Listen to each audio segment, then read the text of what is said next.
દેવભૂમિ દ્વારકા જિલ્લાના ભાણવડ તાલુકાના સેઢાખાઈ ગામ નજીકથી એલસીબી દેવભૂમિ દ્વારકાએ દેશી દારૂના મોટા જથ્થા સાથે કાર્યવાહી હાથ ધરી છે।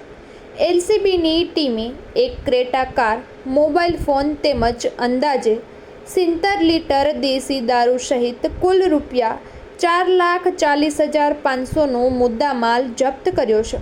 આ કાર્યવાહીમાં પાસ્તર ગામના કેસુ ઉર્ફે કિશન મોરી નામના આરોપીની અટકાયત કરવામાં આવી છે, જ્યારે આ કેસમાં સંડોવાયેલા પાસ્તર ગામના વિનુ મોરી અને લાલપુર તાલુકાના પીપળી ગામના ધાંધાબા દેવદાસ ગુજરિયા ફરાર હોવાનું સામે આવ્યું છે। પોલીસે બંને આરોપીની ફરાર જાહેર કરી તેમની શોધખોળ શરૂ કરી છે। એલસીબીની આ સફળ કામગીરીથી જિલ્લામાં દારૂના ગેરકાયદેસર વેપાર કરતા તત્વોમાં ફફડાટ ફેલાયો છે। હાલ પોલીસે ગુનો નોંધી વધુ તપાસ હાથ ધરી છે।